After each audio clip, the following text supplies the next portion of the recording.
I, 32M, never thought I'd be writing this post, but recent events have left me questioning everything about my relationship with my mother. The situation is complex and painful, and I'm hoping for some outside perspective on whether I'm making the right decision. I've been married to my wife Dorothy, 30F, for 5 years now, though our story together began even earlier. We met at a college reunion through mutual friends, and I still remember how she lit up the entire room with her presence. Dorothy has this incredible ability to make everyone around her feel valued and heard, and I was instantly drawn to her genuine warmth and intelligence. By our third date, as we walked through the park sharing ice cream and talking about our dreams for the future, I knew with absolute certainty that I wanted to spend my life with her. Our courtship was filled with those perfect little moments that make life beautiful. After 2 years of dating, during which we moved in together and built a life that felt like it had always been meant to be, we got married in an intimate ceremony. We kept it small and personal, inviting only our closest family and friends. It was exactly what we wanted, a celebration of our love surrounded by the people who meant the most to us. My relationship with my mom, Lillian, 55F, used to be something I was proud of. After losing my dad to cancer when I was just 12, Mom became my everything. She worked herself to the bone, juggling 2 jobs, a day shift at an accounting firm and evening waitressing, to ensure I could pursue my dreams. I watched her come home exhausted night after night, yet she always made time to help with my homework or listen to my teenage problems. She made countless sacrifices to put me through college, refusing to let me take out loans even when it meant she had to give up basic comforts for herself. This dedication created a bond between us that I thought was unbreakable. Everything changed 3 years ago when she met Robert, 58M. Initially, I was genuinely happy for her. After 2 decades of focusing solely on me and my needs, she deserved to find love again. Robert presented himself as a caring, established professional who had gone through his own struggles as a divorced father of 2, Jackson, 28M, and Emma, 25F. During their 6-month courtship, he seemed to make my mom happier than I'd seen her since Dad was alive. She smiled more, started taking better care of herself, and finally seemed to be living for herself rather than just for me. Their wedding was small, similar to mine and Dorothy's, and I gave a heartfelt toast welcoming Robert to our family. However, the dynamic shifted dramatically once they returned from their honeymoon. Robert and his children moved into our family home, the house my father had built with his own hands, where every corner held precious memories of him. While I understood the practicality of the decision, watching Jackson and Emma claim spaces that had been sacred to my childhood felt like a slow erosion of my father's memory. What really bothered me wasn't their presence in the house, but how quickly they began treating Mom as their own. Within weeks, their social media was flooded with photos of them with Mom, captioned with phrases like "best mom ever" and "finally got the mother we always deserved." Mom didn't just allow this, she actively encouraged it, sharing these posts with her own emotional captions about how blessed she was to have gained 2 more children. The real test of our relationship came 8 months ago when Dorothy and I announced our pregnancy. We had specifically waited to tell everyone until after the first trimester, wanting to be certain everything was stable. Mom's initial reaction seemed genuinely excited. She hugged us both, cried happy tears, and immediately started talking about all the baby things she had saved from my childhood. However, her enthusiasm was short-lived. At the same dinner where we announced our news, Emma revealed her engagement to her longtime boyfriend. From that moment on, it became impossible to discuss anything baby-related without Mom somehow steering the conversation back to Emma's wedding plans. Every time I tried to engage her in conversations about the nursery or ask for her advice about pregnancy, she would find a way to relate it back to Emma's wedding preparations. When we learned we were having a girl, I was overjoyed. I had secretly hoped for a daughter, imagining building the same kind of close relationship with her that I had once shared with my mom. But even this special moment was overshadowed when I discovered Mom had begun giving away all my carefully preserved baby items, clothes, toys, and even family heirlooms, to Emma, justifying it by saying she might need them soon after getting married. The baby shower incident was what finally broke me. Dorothy had lost her own mother to COVID 2 years ago, and the loss still weighs heavily on her. Mom knew this and had promised to help organize the shower, knowing how much Dorothy needed maternal support during this time. But 2 days before the event, Mom called to say she couldn't make it because Emma needed her help picking out wedding dresses. Her exact words were, "Emma needs me more right now, she's actually getting married, while Dorothy is just having a baby." Those words shattered something in me. The casual dismissal of our child, the implication that Emma's wedding was somehow more significant than the birth of her first grandchild, and the complete disregard for Dorothy's feelings in her vulnerable state, it was all too much. When I confronted her, the argument quickly escalated. I told her she had changed completely since meeting Robert, that she had forgotten who her real family was. She broke down crying, but instead of acknowledging her behavior, she accused me of being selfish and unable to share her love. Robert stepped in then, telling me I was being disrespectful and needed to apologize to my mother.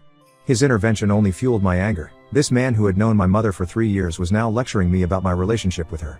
I left without apologizing, and we haven't spoken properly since. That was 3 months ago. Mom has reached out multiple times, but her messages aren't apologies, they're demands that I be reasonable and accept her new family.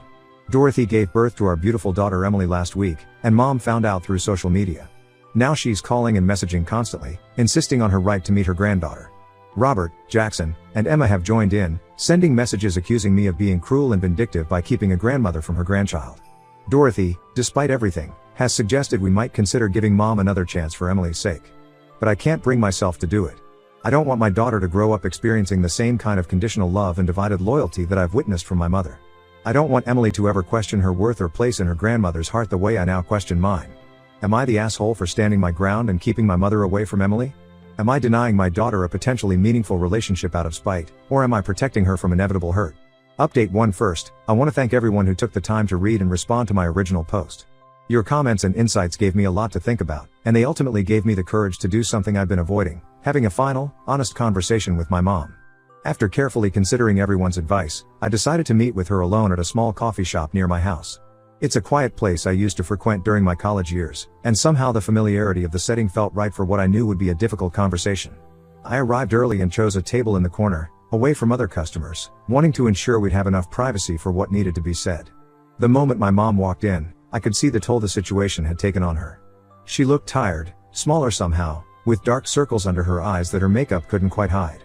As soon as she spotted me, her eyes welled up with tears, and she rushed over, immediately launching into how much she missed me and Emily. She pulled out her phone, trying to show me pictures of Emma's wedding preparations, as if everything was normal, as if we were just having a casual catch-up. I had to interrupt her. I'd spent the previous night preparing what I wanted to say, and I knew if I didn't stay focused, we'd fall into our old pattern of avoiding the real issues. I started by telling her that I needed her to understand how deeply her actions had hurt not just me, but Dorothy and, by extension, Emily. I explained how her absence during Dorothy's pregnancy had affected my wife, who was already struggling with the loss of her own mother during such a significant life event.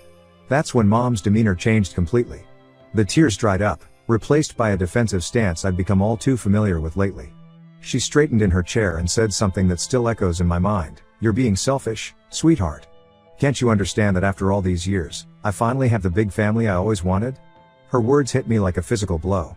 She continued, explaining that after Dad died, she had dedicated her entire life to me, sacrificing any chance at happiness for herself. Now that she finally had found joy again, she felt I was trying to take it away from her. The way she framed it made me question myself for a moment. Was I really being selfish? But then she said something that changed everything. As she was defending her actions, she revealed that Robert had given her an ultimatum early in their marriage.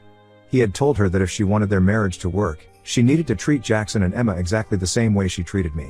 No differences, no special considerations, no acknowledgement of our unique history together. According to Mom, Robert had explained that his first wife's abandonment had left deep emotional scars on Jackson and Emma. They had severe trust issues, he'd said, and any sign that Mom favored me or my family over them would be devastating to their emotional well-being. Mom admitted that Robert had made it clear that if she couldn't provide this level of equality, their marriage wouldn't last. The revelation left me speechless. When I finally found my voice, I asked her why she had never told me this before, why she had agreed to such an absurd demand. Her response broke my heart all over again. Through fresh tears, she confessed that she was terrified of being alone again. The years after Dad's death had been the loneliest of her life, she said, and the thought of returning to that solitude was unbearable. She had convinced herself that if she just tried hard enough, she could make everyone happy. "I know what I did was wrong," she whispered, clutching her coffee cup so tightly her knuckles turned white. But I told myself it was for the greater good. That having a complete family again was worth any price. I took a deep breath before responding. I explained to her that in trying to make Jackson and Emma happy, she had effectively lost her actual son and granddaughter.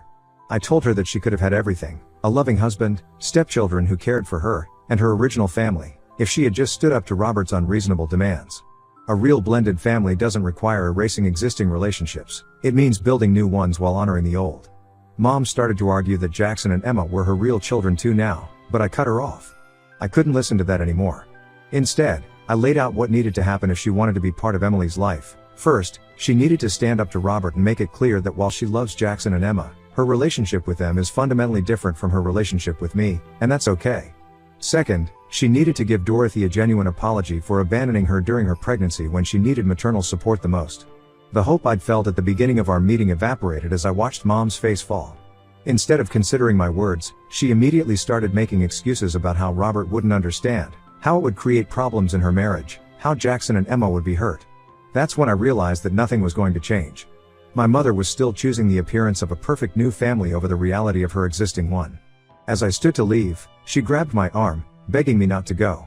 The desperation in her voice nearly broke my resolve, but I managed to say what I needed to say. I hope Robert and your stepkids are worth losing your son and granddaughter over. The aftermath of our meeting proved I'd made the right decision. While I was driving home, Mom called Dorothy, not to apologize as I'd asked, but to try to convince her to change my mind. She wanted Dorothy to persuade me to forgive her without any conditions, without any real change on her part. Dorothy, who has shown more patience through this entire ordeal than I probably deserve, finally reached her limit. She told my mother not to contact us again unless she was ready to acknowledge her mistakes and make real changes. That evening, Robert called. He was furious, yelling about how I was manipulating my mother with ultimatums and trying to destroy her happiness. When I attempted to explain my position, he talked over me, insisting that I needed to grow up and accept that Mom had a new life now. The conversation ended when I hung up on him mid-rant and blocked his number. Jackson and Emma have since taken to social media, posting thinly veiled messages about selfish people who can't share their parents' love. I blocked them too. Mom has been trying to reach me through other relatives, but I'm standing firm. While some family members think I'm being too harsh, most understand my position, especially after hearing how Robert had essentially forced Mom to choose between her new marriage and her son. Through all of this, I keep reminding myself that Dorothy and Emily are my priority now. I won't let anyone make them feel less important ever again. Sometimes at night, when I'm holding Emily and watching her sleep, I feel a deep sadness for what she's missing. But then I remember that it's better to have no grandmother than one who would make her feel like she matters less than her step-aunt's wedding. Update 2: I wasn't planning to write another update so soon, but something happened yesterday that has completely shattered any remaining hope I had of reconciliation with my mother. The revelation was so devastating that I've spent the last 24 hours alternating between rage and grief, trying to process this new betrayal. My Aunt Catherine, Mom's younger sister, came to visit us yesterday. She's always been the more level-headed of the two sisters, and she wanted to meet Emily and check how we were doing. The visit started pleasantly enough. She brought homemade lasagna, a family recipe passed down from my grandmother, and we spent the afternoon sharing stories and watching Emily sleep in her bassinet. As the evening wound down and Dorothy was putting Emily down for the night, Aunt Catherine grew serious. She seemed nervous, fidgeting with her coffee cup in a way that reminded me painfully of Mom. Finally, she told me she had something important to share, something she'd been struggling with whether to tell me or not. What she revealed made my earlier issues with Mom seem almost trivial in comparison.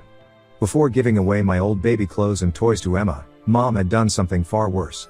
She had sold my father's watch collection, the same collection he had specifically left for me to pass down to my children. For those who don't understand the significance of these watches, they weren't particularly valuable in monetary terms. Dad wasn't a wealthy man, and none of the watches were luxury brands. But each one had a story. He had started collecting them when he was in college, and each watch marked a significant moment in his life. There was the simple Timex he wore when he met Mom, the chronograph he bought when he got his first promotion, the dress watch he wore at their wedding, and several others. In total, there were 8 watches, each with its own tale. I remember sitting on his hospital bed during his final weeks, when he told me about his wish for these watches.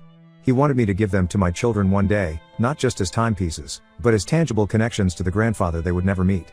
He spent hours telling me the story behind each watch, making me promise to pass these stories on to my kids. Mom was there for those conversations. She knew how much they meant to us both. When I called Mom to confront her about this, her initial denial quickly crumbled under my persistence. Through tears, she admitted that she had sold the watches to help pay for Emma's wedding dress. The explanation she offered felt like salt in the wound. Emma had fallen in love with an expensive designer dress that was way out of her budget. According to Mom, Robert had suggested selling the watches since they were just collecting dust anyway.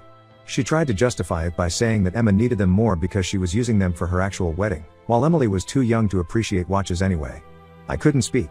The casual way she dismissed these irreplaceable family heirlooms, the complete disregard for both my father's final wish and my daughter's future inheritance, it was beyond comprehension. I hung up the phone mid-explanation and broke down completely. Dorothy found me hours later in our home office, staring at the only photograph I have of Dad wearing one of those watches, his wedding watch, the one he'd hoped his granddaughter would have on her own wedding day. This morning, Emma posted photos from her wedding dress fitting. The caption was what broke me: beyond blessed to have the most amazing mom who would do anything to make my dreams come true. Can't wait to wear this perfect dress on my perfect day. Hashtag blessed, hashtag dream wedding, hashtag best mom ever. Something in me snapped. Before I could stop myself, I commented on the post, revealing that her perfect dress was bought by selling my dead father's watches that were meant for his granddaughter. I deleted the comment almost immediately, but not before several people had seen it and taken screenshots. The fallout was immediate and intense. My phone exploded with messages from Robert's family, calling me bitter, jealous, and accusing me of trying to ruin Emma's wedding. Mom sent a long message saying I had no right to ruin Emma's happiness by revealing this information. She insisted that what's done is done and I needed to let it go for the sake of family harmony. Robert left a voicemail that I couldn't even listen to fully, his voice shaking with rage as he called me a spoiled brat who couldn't handle not being the center of attention anymore. I've decided to take legal action. Tomorrow, I'm meeting with my lawyer to draft a formal cease and desist letter to Mom and Robert's family. I'm done trying to understand her choices or find a way forward. She hasn't just prioritized her new family anymore, she's actively erased precious memories of her old one. Dorothy has been my rock through all of this. Tonight, as we sat in Emily's nursery, she promised me that we would create our own traditions and memories for our daughter. Maybe someday, when Emily's older, I'll start a new watch collection for her, one that tells the story of our family, including the hard lessons we learned about love, loyalty, and standing up for what's right. Final update: I've debated whether to write this final update, but I feel I owe it to everyone who has supported me through this journey to provide closure to this chapter of my life. Emma's wedding was last month, a fact I learned through the flood of social media posts that seemed to fill every platform. My mom, true to form, went above and beyond for the celebration. According to relatives who attended, it was an extravagant affair at an upscale vineyard, with no expense spared.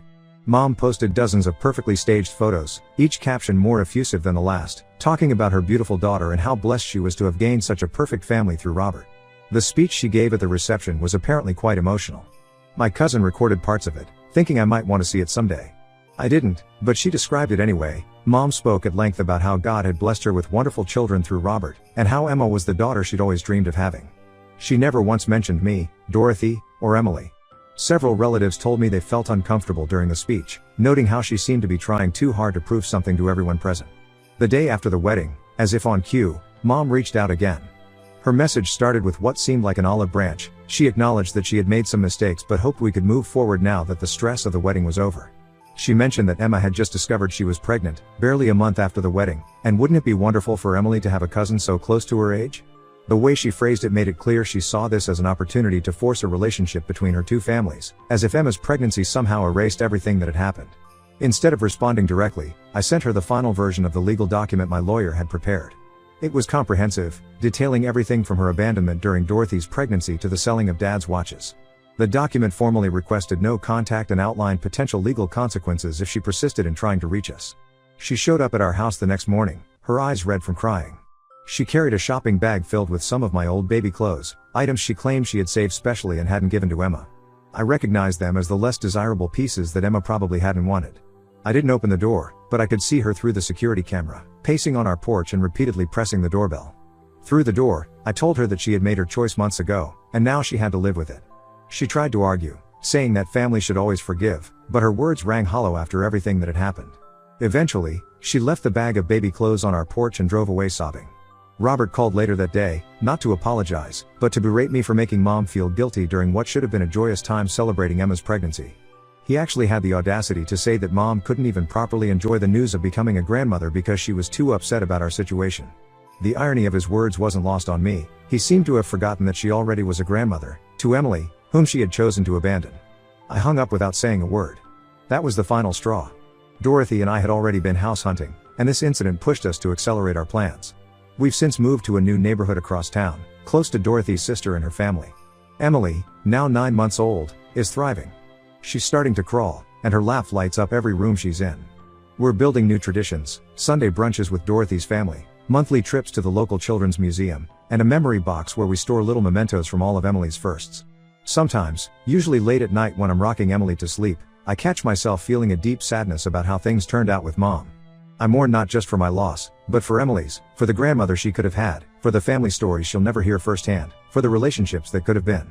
But then Emily snuggles closer in her sleep, and I'm reminded that my primary job as her father is to protect her from pain, even if that pain comes from family.